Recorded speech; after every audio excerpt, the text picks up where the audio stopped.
Yo, James here, owner of Paydirt, DFS.com. And it's a solo show for the Slate Talk. This is week 14 for the NFL DFS Slate Talk. Usually I am joined by Mr. Pablo. This week I am not joined by Mr. Pablo. He's got much more important things going on than doing a talk about NFL DFS, which is insane. Everyone knows that the most important thing in the world is NFL DFS. Kind of less this year. This year has been a shitty year for NFL DFS. Got to be honest. The pricing has just been dog shit all year. Pricing on quarterbacks has been terrible. Pricing on wide receivers, tight ends still haven't caught up. I mean, last week was the first week where they were acceptable, and that was mostly just because Trey McBride was finally priced up to like $8K. So this year of NFL DFS has not been super great. I've been more excited to play things like NBA. NHL. I just built an MMA model over at Paydirt, which, by the way, you should go check out. It's free for the next 2 weeks. NFL has not lit the fire under my ass for most of the year, but that's okay. That's okay. No biggie. What's up? Good evening. I'm doing a little bit earlier today because we do have a friend in town who is not usually here. So I decided to jump on early and knock this out. For those of you who have not tuned into this show before, this is mostly a game theory show. I have not looked at the models yet. I know that people think, oh, but James, you build the models. Haven't you looked at them? No, not really. The only manual interventions that I usually do are Saturday night into Sunday morning. Outside of that, it's pretty much just all algorithmic. So I have not taken a look at them yet. And that's fine. I'll get a first look here. But after I get a first look at models, then I will go over chalk. I'll go over ownership. I'll go over game circumstances. I'll go over all the plays that actually matter, stuff like that. We'll go position by position and talk through some things. That being said, with this being a solo show, usually I am a little bit more scattered on this one, and it goes a little bit faster. So if you have questions specifically about anything individually, feel free to drop them in the chat or reach out to me in the Discord. I can answer them there as well. I'm being pinged for things, I guess. No, I'm not. Not actually being pinged. Okay, let's bring up the models. Let's bring up the models. Nope, that's not right. Is that right? Yeah, that'll work. That'll work. All right, let's see. I will answer this in a second. Bijan plus Warren plus Vikings or Taylor Juwan Johnson plus Titans DST. Yeah, I'll answer that here in a sec. I don't even know the matchups right now. Let's go find out, shall we? NFL. Okay. So, right off the bat, let's see. Josh Allen, Slate, fun. Projects well, doesn't project super well. HN projects really well again. JSN, obviously. First decent value looks like Josh Jacobs. He's only 6,800. That's a pretty good price for him. Jaden Daniels should not be playing this week. He's 6K. That's probably appropriate. Jacoby Brissett still only 5,700 for some god-unknown reason. That's really dumb. Trey McBride, AK. Okay, so the pricing doesn't look terrible. Let's see. Let's take a look at running backs here. James Cook with the best projection. I know they have a matchup with Cincinnati, so I think that makes sense. Josh Jacobs, like I said, he looks like a really good value. Ashton Genty at 6,100 looks like a really good play. That price is probably a bit too cheap. I think he was 6,500 last week when I wanted to play him. Let's see, what are the good values here? Yeah, Genty, Josh Jacobs, James Cook, RJ Harvey. RJ Harvey makes sense with the lead role there. And Chase Brown, 6,700. Okay, so kind of regular guys outside of Genty and RJ Harvey. Look at wide receivers. I just want to see values. So yeah, Luther Burden. That's going to be one that we have to talk about. I assume that he's going to be chalk with no Roma Dunze. At 3,800, he was already trending up. So he already looks like a great value. Michael Wilson did not get a price increase after last week. He deserved it. I don't know why he didn't. Arizona stacks firmly in play. Don't know why he didn't get a price increase there. See, Chris Olave, 6,500. That's a pretty good price. Still looks like pretty decent value, though. And then JSN and John Mechie III. I'm not sure why I don't have. Where's Donnie Mitchell? 10.94. Oh, it's because Adonai Mitchell is priced up. No, it's 4,600. Huh. It's weird. I'm surprised I don't have Adonai Mitchell as a better play. Oh, that's fine. Okay. And let's go look quickly at tight ends. So, yeah, clearly, Colson Loveland, similar thing to Luther Burden. I assume that he's probably going to be pretty chalky. He's 3,200. AJ Barner, 3,200, still cheap. Kyle Pitts, 4,200, still cheap. I mean, a lot of these guys just didn't get any price increases. Tight end continues to just be grossly underpriced. The only one that's priced appropriately is Trey McBride. And he still projects as a decent 4x of 11%. Brock Bowers is 6K. That's not terrible either. Okay. Let's jump back into overall and take a look at some ownerships here. Woo! That ownership on James Cook. 7,800. Massive ownership. Okay. So, first off, with this, coming back to this question, I think that you probably are going to end up on the second one there. Probably. How much is the Vikings defense? I don't actually know. Is there a big difference there? Also, who do the Vikings play? Let's go find out. Defense. So the Titans play Cleveland. Okay. And, oh, man. And the Vikings are right there at 3K.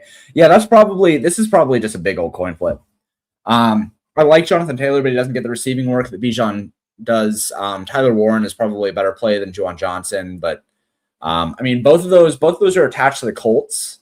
And I'm still worried about Danny Dimes, like, playing with a fucking fractured shin or whatever he's playing with. So, honestly, probably just a coin flip there. All right, let's talk through some of this ownership. So James Cook is up against Cincinnati, and he's 7,800. That price, I think, is fair. His median is really, really strong. He's got a good 2x, 3x. I don't have a problem with any of that chalk. That being said, Josh Allen is also projecting for a lot of ownership at 7,700. He's a little bit cheaper than James Cook is. So obviously, Buffalo stacks are going to be in play. The hard part is, like, who the fuck do you pair with Josh Allen? I mean, that entire receiving core is just an absolute shit show. And everybody's making fun of fucking Keon Coleman this week because of Cam Newton's comments, which are true, by the way. It's just really, really hard for me to feel like I can get leverage off of James Cook by going with Buffalo. I mean, let's go and look specifically at Buffalo here. So you have Josh Allen and James Cook who project really, really well, and then just an absolute drop off a cliff to Khalil Shakur at 11 for median. His expected fantasy points at 10. Then Dalton Kincaid at 9. Expected fantasy points at 8. And neither one of these guys is going to have ownership, by the way. None of the receiving core of Buffalo is really going to have ownership. Ty Johnson projects for 5. Keon Coleman for 5. Gabe Davis for 5. Brandon Cooks for 2. Tyrell Shavers for 2. I mean, you just can't. Like, I don't know how you go against James Cook chalk in this spot with a Josh Allen stack unless you just play Josh Allen by himself. Like, you could play Josh Allen naked, I suppose. But I'm not really enticed by that, especially considering I can get an Arizona stack for so much cheaper. So 44% own James Cook, probably really, really good chalk. Actually, we can go consult the contest sims for that as well. Go do that really quick. Let's go give a look. So let's just go ahead and run contest sim here. Oh, that's weird. The heck is that? Well, what the heck is that? Okay, I'll have to figure that out later. Let's go over to the portfolio manager really quick because we can do kind of the same thing with portfolio manager. Which, by the way, if you have not used portfolio manager to build things out, you should. It's a lot of fun. So we're just going to load from the database for NFL.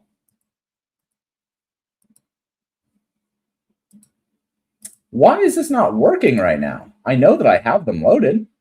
Yeah, right here. Wow, so much James Cook. So much James Cook. I suppose I could go grab the CSV really quick since it's being silly. Actually, yeah.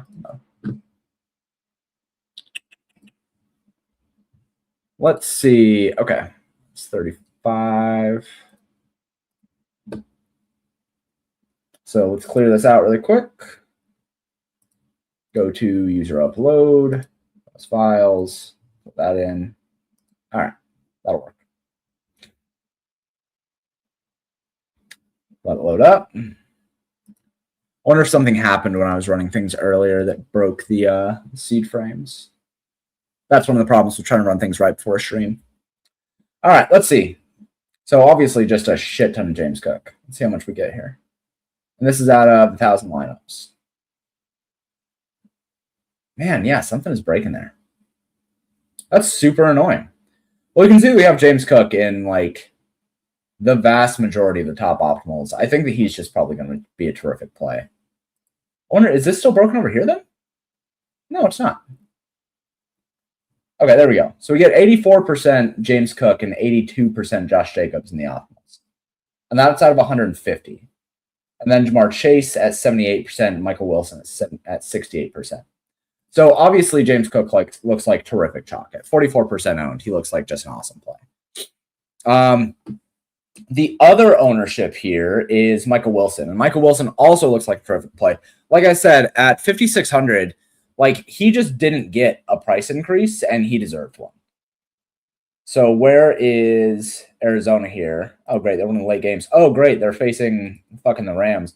I mean, he didn't get a price increase. He only put up 6 fantasy points, but he had 7 targets.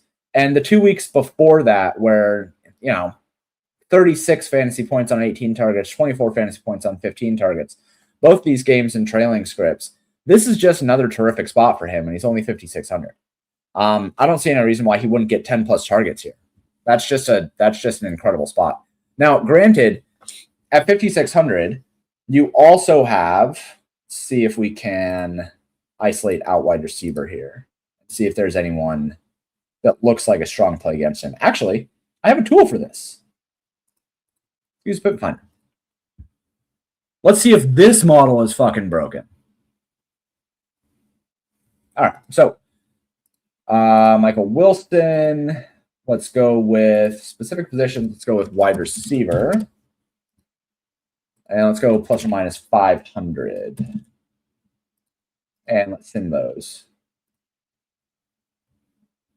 Okay, so within range of him, he projects for 14.91, which is just like the best of this cohort.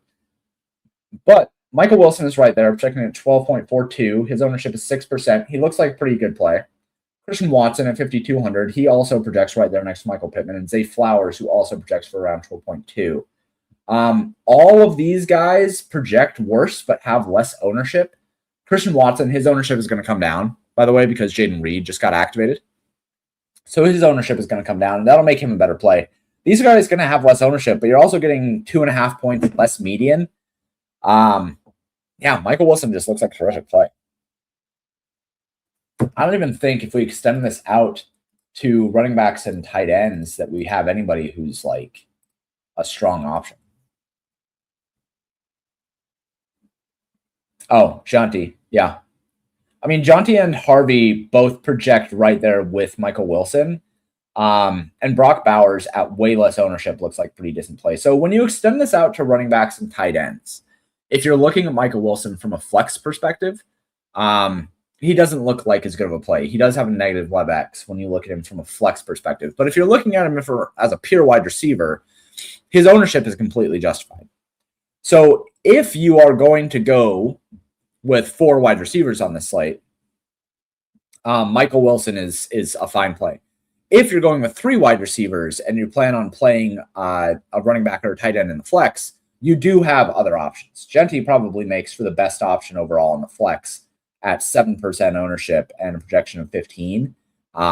He looks like a better play than Michael Wilson when you're considering the flex options. Let's see, this portfolio manager. Let's look at other ownership here. So this is just wide receivers. Let's take a look at quarterbacks. So when looking at quarterbacks, Josh Allen at 7,700, projecting for 21% ownership. I think that's fine, but like I said, it's hard to build around him.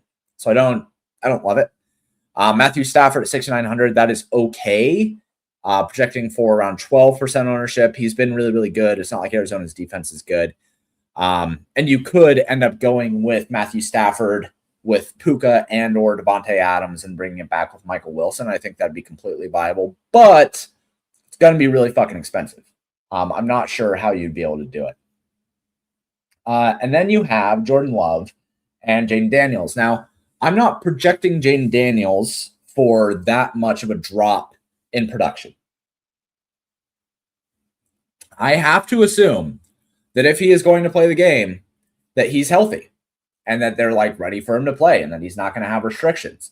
That being said, it's terrifying. Paying $6K for Jaden Daniels off of a dislocated elbow, quarterback off a dislocated elbow.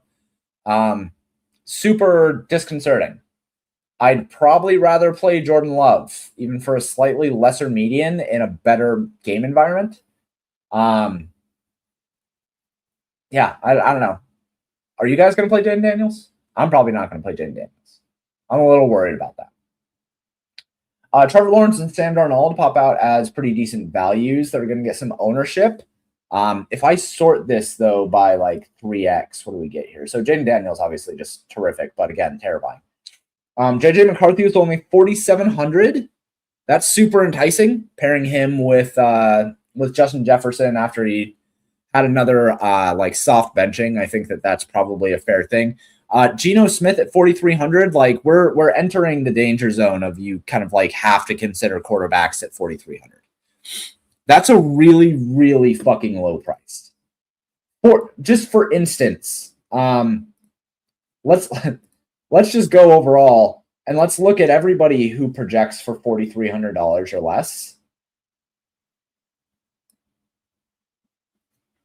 Like you're comparing Geno Smith against like Kyle Pitts and Dalton Kincaid and Juwan Johnson. I mean, like if you can play a quarterback or play Juwan Johnson, like you should probably play that quarterback.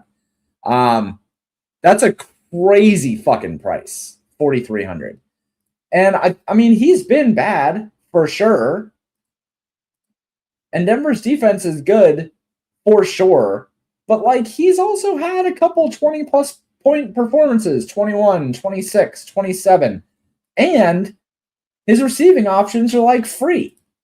Trey Tucker only had 3 targets last week, but he had 10 the week before, 8 the week before. Like, Trey Tucker is the wide receiver 1 in this offense after Jacoby Myers has been jettisoned. Brock Bowers ended up nuking last week or not nuking, but like doing really, really well. He was able to nuke in week 9. He had 2 touchdowns on 4 targets, 4 receptions last week against the Chargers. Building out a Brock Bowers with Trey Tucker and Geno Smith lineup. I mean, this costs you, what is that? It's $15K? $15K for that stack is really, really nice. And if you're going to do this, you can also say, I'm going to bring it back with RJ Harvey, who's going to have a little bit of ownership. And then you have like kind of a nice little game stack correlation going on here. So Geno Smith at 4,300, that price is really, really hard to ignore.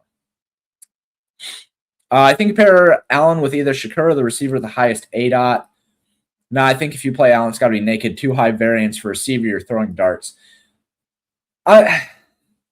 It's hard, man. Like, every single time that you have to deal with Buffalo, you end up having to make these, like, just throw a fucking dart at whatever wide receiver and just hope you get it right. It was easier when Kincaid was out and you were able to pair him with Knox and just have, like, a really super simple single game stack correlate or single stack correlation. But, yeah, now nobody knows what's going to happen there. I mean, there's legitimately 6 or 7 wide receivers or 6 or 7 receivers and running backs that could end up scoring. I'd rather just play James Cook. I'm just going to eat that chalk. And you know, if we do that, like, let's just keep building this out over here, right? And you just add in James Cook. It's like, okay, here's a pretty decent spot to start in large fields, right?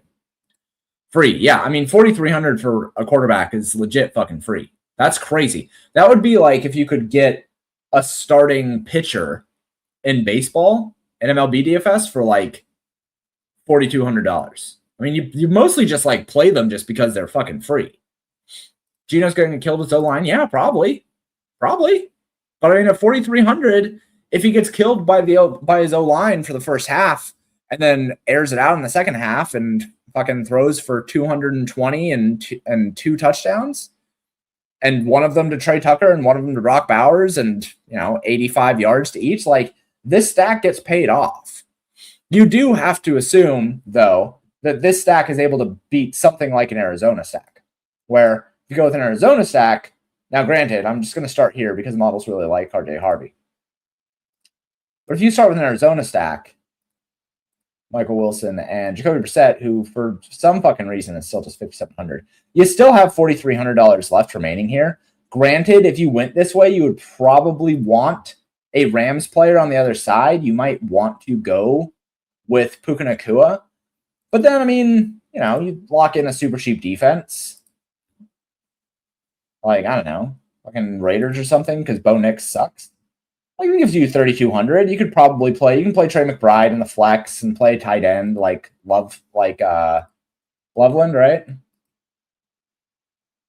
Yeah, and then what? A punt wide receiver? That's not the worst thing I've ever seen in my entire life. And you could even come down from Puka Nacua, or you could end up coming down from James Cook. There's other running backs. You could play instead of James Cook, you could end up playing.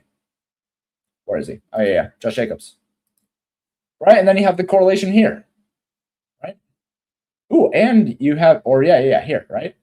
And then you have 4,300. So, I mean, I think that something like this is better than a Las Vegas stack. But, a Las Vegas stack is literally fucking free. Show? Yeah, no, I've played Show 2 weeks in a row. I'll talk about him here in a second, but he is also free. Like, if we go, he's not $4,300 free, but he's cheap. If we sort by 3x, like Tyler Show is only 4,600, and he projects, basically the same. And Tampa Bay is a pass funnel, so fine with that. Loveland and Burton's super high 4x, so play Caleb, absolutely. Yeah, I mean that's another way that you can go about it, right? That game is going to have some ownership, though. I will say that 5,600. This Chicago Green Bay game, I do think it's probably going to draw quite a bit of ownership. If it doesn't, though, like if Caleb Williams is really going to be like 1% owned, and Loveland is going to be, 15%, and Luther Burden's going to be like 30%, I think that those probably make sense. Caleb Williams is a terrific play. Bring it back on the other side with like Josh Jacobs or Jaden Reed, because I think Jaden Reed is probably a sick play this week. And that ends up making things really, really nice. McBride, Harvey, or Warren JT, man. McBride, Harvey. I mean, McBride is just like, McBride basically projects the same as JT. And Harvey projects way better than Warren. Thoughts on fading the Indy game? I mean, you seem very interested in the Indianapolis game. I don't have any problem with Indianapolis overall, but I'm worried about like Daniel Jones and GPPs. I don't know if he has like the ceiling that we want right now. How did he do last week? Yeah, I mean 14 for 27. He's going to struggle. That was his first week with a sub 60% completion percentage. Granted, it was against Houston, who has a pretty good defense, but like I'm worried about his leg. If he doesn't have the mobility, he's just fucked. So yeah, I'm a little worried about Indianapolis. For sure. All right, let's see who else sticks out here. I talked about JJ McCarthy. He sucks right now. He sucks, but he's 4,700, so you have to consider him. Geno Smith free. Trevor Lawrence, I think Trevor Lawrence sucks too, and I think he's going to have some ownership, so I'm not really willing to go there. Jacoby Brissett, fire. Tyler Show, fire. Darnold against Atlanta is fire. I think it was, who was it? Bryce Young, who I think is like not an NFL level quarterback, tore Atlanta apart. So Sam Darnold with JSN should probably be pretty good. I think there's just another week where you just pay down a quarterback. And there's so many quarterbacks that are good values this week. I don't know how you would get up into this realm. I don't know who people are playing to get Josh Allen at 20% owned. That ownership has to come down. I don't know how you get to 20% owned Josh Allen. With all of these values, right, at quarterback, I don't see Josh Allen getting 20% ownership. All right, let's talk a little bit about running back. So running back, just like straight up, James Cook is an awesome play. I think that if I when I build out lineups, I'm probably going to have James Cook in 2 out of 3, if not all 3. Just 7,800. Like I said, it's hard to leverage him with a Josh Allen stack. It's a really good matchup. Cincinnati sucks. James Cook is a baller. He's 7,800. I think that price is fair. I'm fine with going in. Josh Jacobs, 6,800. He's going to get ownership as well. I don't know about that one. The thing with Josh Jacobs is that if the game, he is a bit game environment prone. If they don't have a lead, then he doesn't find his ceiling near as often. And I do think that Chicago's offense is legit. Now, granted, they don't have Rome Odunze, and the Luther Burden I don't think is very good. But if Josh Jacobs is going to be 30%, I don't love that. He's still a good play. I have him projected really well. He's underpriced. He should be like 7,500. But I don't know. I don't love it at 30% owned. I do think that Green Bay stacks are entirely in play. Stacking that game is entirely in play. So that's another way that you can go about it. If you go with let's build that out really quick. The nice thing about that game too is that you do have really cheap options from Chicago. So you can end up going with something like Luther Burden and Colson Loveland. And then for the Green Bay side, you can end up going with Jaden Reed, who's only 4,200 for whatever reason. And then if you really wanted to go over, you could do something like this. And this gives you so much of that game environment, so much of the scoring equity, that I think this is completely viable. And then just go with an Arizona stack outside of it, I guess. If you didn't go Josh Jacobs, though, you could absolutely go Jordan Love and then also use, Dobbs or Christian Watson. I think that Watson is a fine play at 5,200. So this would probably be a fair way to go about things. I like this. I don't know if I like this more than the Josh Jacobs side. I probably would prefer to just go Jacobs with Reed and then Burden and Loveland. And I think this captures a whole lot of the equity of the game. And then you end up going with an Arizona stack, right? And you can go Michael Wilson, and then you can go Trey McBride. And this gives you plenty of room. I mean, like I said, you can then go, let's see, who is it? Harvey? Oh, that gives you 7K. Yeah. Okay. So you'd probably play a more expensive running back here. Maybe you could go Josh Jacobs and fucking James Cook. Oh, you absolutely could. You have so much money left over here. You have so much money. You might actually, so in that case, I suppose you would maybe go with Watson. Yeah, you have so much money left over if you do this. Almost too much money. And you end up going with Broncos defense. So this would be really nice, right? Trey McBride with Jacoby Brissett and Michael Wilson. Oh, yeah, you don't have anything back from the Rams there. That's a little bit. But you have Christian Watson with Josh Jacobs, Luther Burden with Colson Loveland and the Broncos defense. I think that this is kind of a sick large field GPP play. Because you get a lot of undervalued options here. You get a good quality defense against a bad offense. You get Watson for the upside. You get Josh Jacobs, hoping that he is able to run in 2 of them. You get James Cook, who's really good chalk. You get Burden and Loveland, who are both underpriced for this matchup. I think that's completely viable. That's a good one. Let's see. But with Josh Jacobs, you can absolutely go with a Green Bay sack if you want to have direct leverage on him. Tyrod or Show, probably Show. Yeah, probably Show. I don't necessarily love Tyrod Taylor. I don't think that the Jets offense is good. I'd probably just rather go Geno Smith. Yeah, I'd probably go Show. More ownership things. So HN at 8,800 projecting for 21% owned. I think that's fine. The Jets suck. And he has just been fantastic. His role is terrific for that team right now. And then Kenneth Walker and RJ Harvey and Bucky Irving. These guys kind of make up the secondary ownership here. And I'm fine with that. Right? Kenneth Walker, I think, continues to be somebody who I'm just not going to play if they're owned. That's a true running back by committee. And And granted, he is the better running back in that backfield. He's better than Charbonnet is.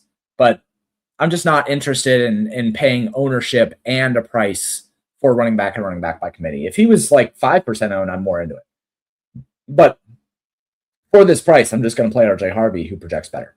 Like I'm just going to do that. Bucky Irving is too expensive. He has the role. 7K I just think is too expensive. I don't have him projected near as well as somebody like Josh Jacobs.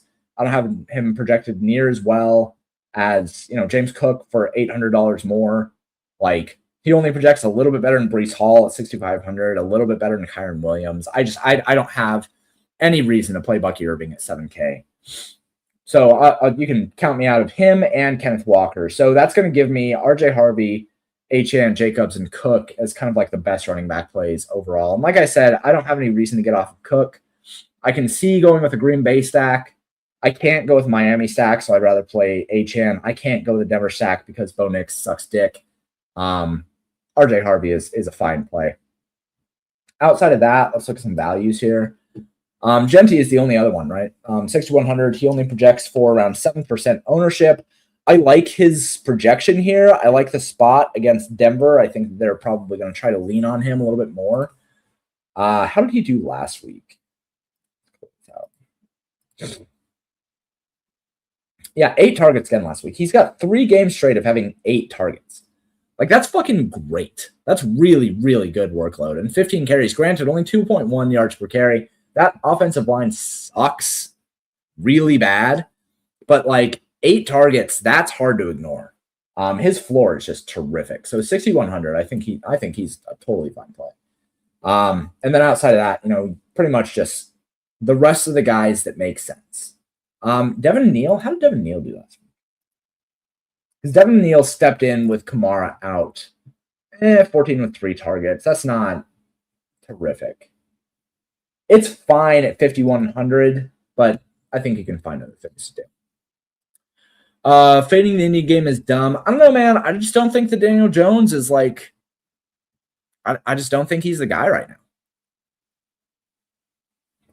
If he doesn't have his mobility, he's trash. At 6K, I don't know if I can play that. I think that the wide receivers are fine.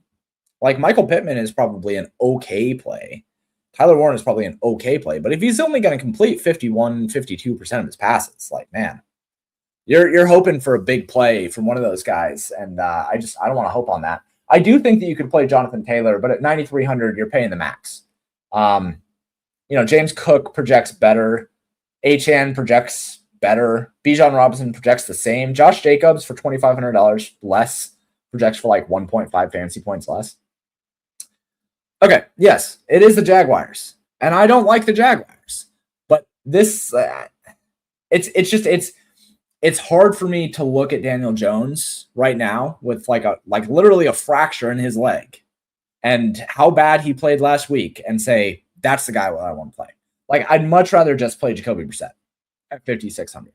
I'd much rather play one of the 4K quarterbacks, just because of the opportunity cost. I think that Daniel Jones can probably do okay, 15 to 20 fantasy points, but I think his ceiling is shot. And if I'm playing the 555, I need my ceiling. If I'm trying to take down $1 million, I need my ceiling. I don't think Daniel Jones has a ceiling right now. So I'm going to stay away from him.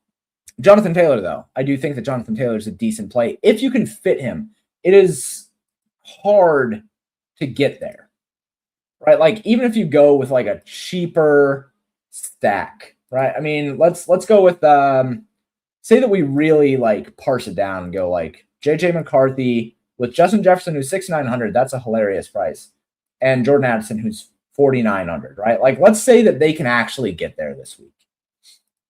That still only leaves you with $4,800 per player remaining because Jonathan Taylor is just so goddamn expensive. So I don't know, man. You're paying a lot of ceilings, or I mean, you're paying a lot of max price for a team that I think is a little bit shaky.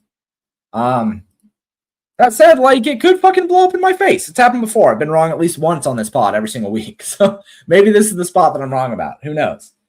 I personally will probably not be on it. Overall, running backs this week, it's going to be James Cook, Josh Jacobs, Ashton Genti, HN, and Harvey.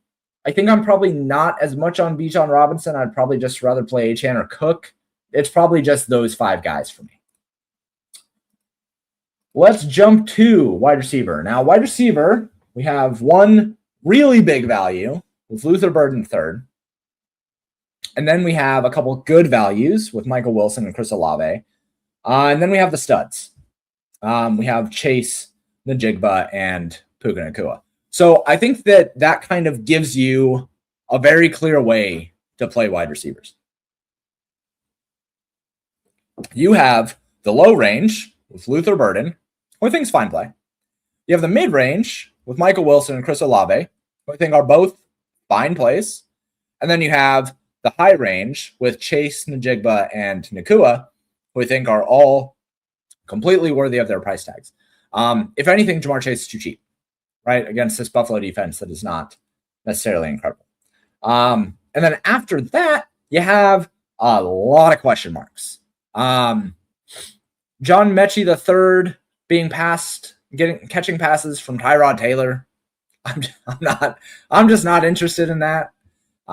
Could bite me in the face, but I'd prefer to have Adonai Mitchell at 4,600, who, I respect Scott Barrett a lot. He says he's good. I respect Dwayne McFarland a lot. He says he's good. Like, there's people who say that Adonai Mitchell is actually good. And at 4,600, I think I'm more inclined to do that than play John Mechie. But hey, John Mechie was a high draft pick as well. Christian Watson is going to get dinged with Jaden Reed back. Michael Pittman is dinged by Daniel Jones' accuracy issues right now. Deebo Samuel is getting thrown to by a quarterback who dislocated his elbow a couple weeks ago on his non-throwing hand. I get it. Blah, blah, blah. There's just a fucking lot of, I don't know, man. And then there's Devon Vele. I don't know if I pronounced that correctly, but he went crazy last week. He went like crazy last week. 8 receptions, 8 targets for 93 yards and a touchdown. He had 7 targets the week before against Atlanta and a similar high average. I kind of think he balls. Like, does he ball? I kind of think he balls. At 3,700, I'm super interested in him. Even though he projects relatively badly, his 3X is not terrible. It's still over 25%. There's going to be no ownership on him. And if you use both him and Luther Burden, you can build some sick shit, my dudes. You can build some really sick stuff. So let's go with him and Luther Burden. And actually here, let's build out a Chicago Bears stack, right? Let's go Loveland. And then on the other side of it, let's play Josh Jacobs because he's really good value. And then let's also play James Cook because James Cook is a great play. At quarterback, let's bring in Mr. Caleb Williams. And then at defense, let's punt the defense a bit here and go with, let's see. Oh, man. Jaguars defense, 2,700. That gives you $8,200 remaining here. That's pretty good. You know what you can do with $8,200 remaining? You can play both Trey McBride and Jamar Chase. That's a fucking crazy lineup that you can do because you're using Vele and Burden, right? 3,700, 3,800, and 3,200 from Loveland unlocks basically the nuts, right? Like this lineup is going to take something down tomorrow. That is so good. That is so good. If you can use Vele and Burden together, I think you should. That's probably in my single entry. I'm probably going to use them together just because Vele, like, I don't know if he's going to continue to do these things, but I think that New Orleans is going to continue to just pass a lot. And Vele has proven over the last couple of games that he can get some targets. So I'm into that. I think he's a great value. Let's take a look at some ownerships here, though. Michael Wilson, 4,100, 41% ownership, fine with it. Has proven to be a baller. Christian Watson, that ownership's going to come down with Jaden Reed being activated. Jamar Chase, Puka Nacua, both deserved. Adonai Mitchell at 20%. It's a little shaky. Luther Burden, I think, is going to be 15 to 20% owned, and I'm fine with it. And then the only other guys getting any real ownership projections here are Shakur, McLaurin, Egbuka, and JSN. All those are fine. right? I think that the only ones that you're really making decisions on are going to be Michael Wilson and Luther Burden. I do think that Luther Burden is going to get a little bit more ownership than this. Like, I wouldn't be surprised to see him 20%. So those are kind of the three, especially because they dictate what you do with the rest of your lineup. If you're playing Michael Wilson, it's because it allows you to, well, I mean, Michael Wilson is a really good play, but if you're playing Adonai Mitchell, it's because it allows you to do something else. If you're playing Luther Burden III, it's because it allows you to do something else. So those things kind of like lead to certain roster constructions, which you have to take into consideration with these. So I think the ownership is probably fine. I'd rather play Luther Burden in a stack. I'd rather play Adonai Mitchell probably in a stack. I don't know if I'm into Adonai Mitchell. I think he's okay, but I'd much rather play Devon Vele. Just because he's cheaper, and I think he's, in an offense that is going to pass more. So if I'm going to fade any of them, it's probably going to be Adonai Mitchell.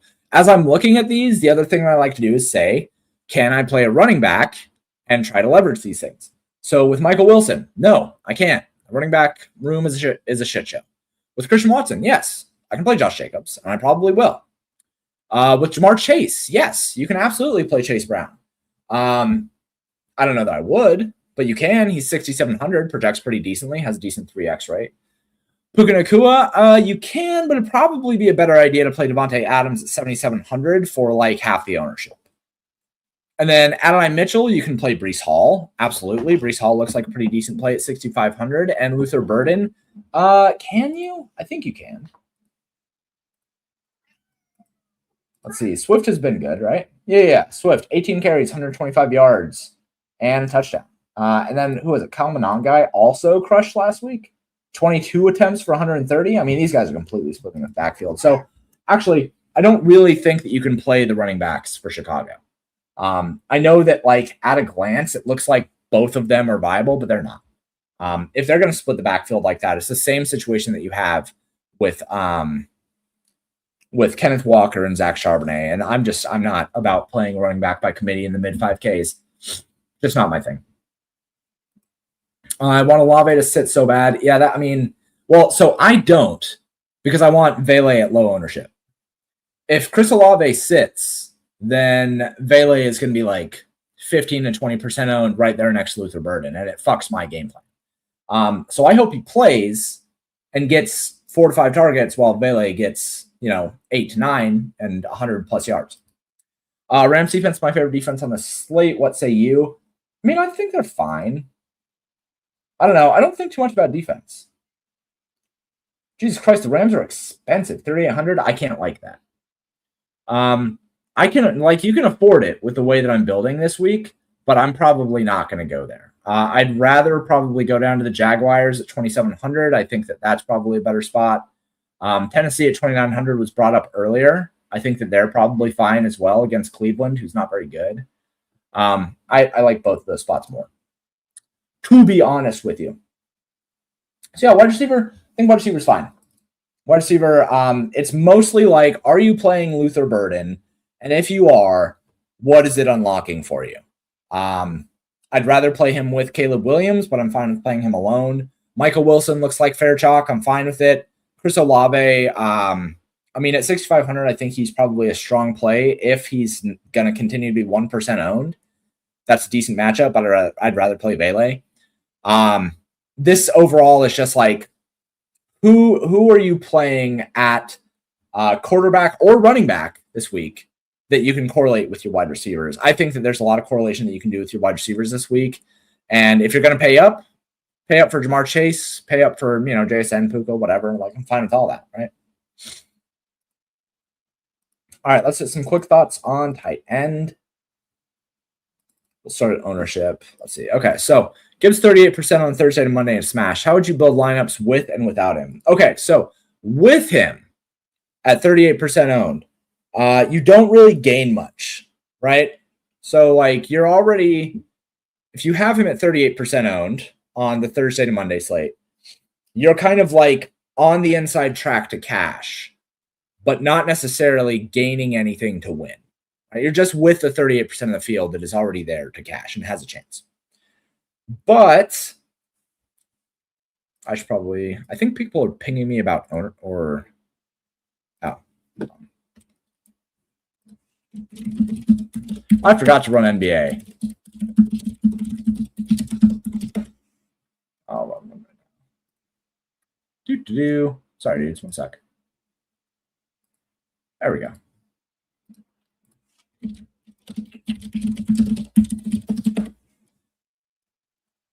Okay, and then. All right. So you're on the inside track to cash, but not to win. You still need to find some relative value. So I would be looking to find a low-owned play, probably, I think that less people are going to be on like a Vele or are going to be on a see who else did we mention at like running back? There was a running. Oh yeah. Ashton Genty, right? I think that Ashton Genty or Vele are going to be your best friends if you have him. If you don't have him, I think you have to get off of James Cook and or Michael Wilson. Because at 38%, like you got to imagine that everybody's going to have those guys. And so you're just kind of like, you can't have them and expect to do well if you don't have the 38% owned Jahmyr Gibbs, who just absolutely nuked the slate, right? So introduce a lot of volatility. Get off of one of James Cook or Michael Wilson if you don't have him. If you do have him, I think you get on to both James Cook and Michael Wilson and also on Vele is how I would go about it. All right, let's see. So let's talk a little bit about tight ends. So in terms of ownership, let's take a look at ownership here. Highest ownership projection right now is Kyle Pitts and then Dawson Knox. That's actually really interesting. Kyle Pitts continues to get really good volume with no London there and with Kirk Cousins. So I'm fine with that. He projects relatively well. I would rather just go with Colson Loveland. His ownership is going to come up. He's going to be 10 to 15% owned, like almost for sure. But I'd rather just go with Colson Loveland or go with let's just sort this by 3x. I don't think that you need to eat any ownership at tight end. I think Loveland is fine, or I think Loveland is a really good play. I think Kyle Pitts is fine. AJ Barner's fine. Juwan Johnson is a good play. I like the combo of Show, Vele, and Johnson. If you go with that, you have like infinite money. Right?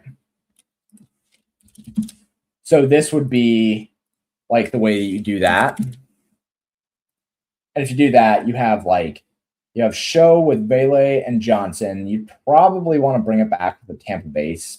Actually, what you probably want to do is instead of playing Josh Jacobs there, you probably want to play Irving.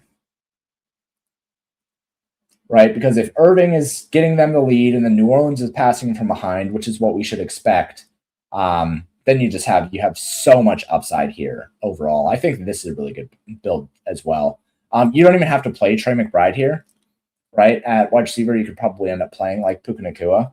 And then you have $2,200 left over for a defense. You can play, whatever here, right? You can play the Raiders defense at 2K because Bo Nix sucks. Like this is completely viable with Show, Vele, and Juwan Johnson. Do I really like Vele this weekend? Like over Troy Franklin or Luther Burden? I think he's probably about the same play as Luther Burden and probably a better play than Troy Franklin. Troy Franklin catches passes from Bo Nix, who I think is bad. And then, let's see. Oh, that's really annoying. Hold on. Sorry, dudes.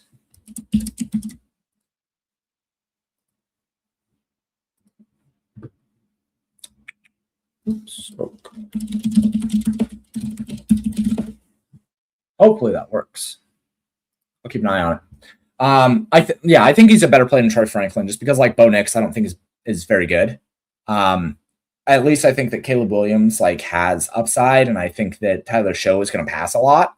Whereas I can't say the same for Bo Nix on either count. So yeah, I probably like Vele as much as Burden and more than Trey Franklin for sure. And then as far as tight ends go, I just think that you can play a value and then play Trey McBride in the flex or play another upside play. But Trey McBride obviously is a terrific play. You don't think about him as a tight end. He's a flex play. He's a wide receiver. He is not a tight end. So if you're going to play him, I think you play him in the flex and you play him with a 2 tight end lineup. All right, let's look a little bit at stacks. I need to make sure, man, what is happening here? Hold on a sec, people. I got some technical difficulties with the NBA lineups. That's broken. Advantage.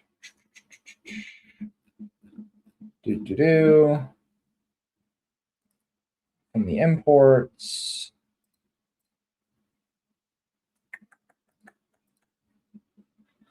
Yes, it is.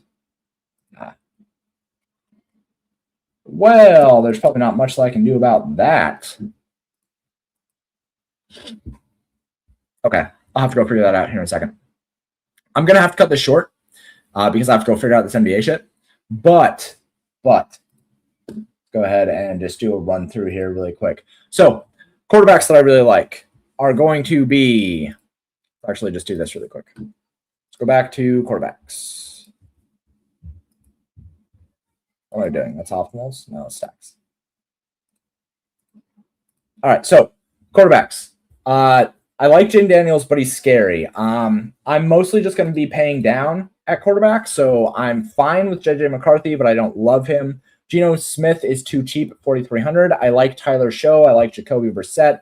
I like Sam Darnold, and I like Caleb Williams. Those are probably the main guys. I also like having Jordan Love as a leverage play. At running back is really easy this week. James Cook is really, really good chalk. I also really like Josh Jacobs. Both are good at ownership. Ashton Genty is going to be the one that I like at the lower ownership range. HN is fine. And then RJ Harvey is also somebody who I like as a value play. Jump to wide receiver. For wide receiver, I think Luther Burden and Michael Wilson are both fine chalk. I don't have a problem with either one of them. The cheap value play that I like the most is going to be Devon Villay. If you're paying up, I think that Jamar Chase is probably the better option because he correlates well with James Cook. But if you don't have James Cook, then any of JSN, Puka, or Jamar Chase are fine plays. I am not interested in Michael Pittman or Adonai Mitchell or John Mechie. I just think those guys are kind of trappy. And then at tight end, like I said, it's mostly just like Colston Loveland and then a whole bunch of value plays and Trey McBride. It doesn't really matter where you go. Tight ends are still undervalued here and underpriced. I think that Loveland and Pitts are probably the best options. Juwan Johnson is a great play if you play Tyler Show. And then Trey McBride is a terrific play as a flex play. So like I said, I got to cut this one a little bit short because NBA is fucking my life up.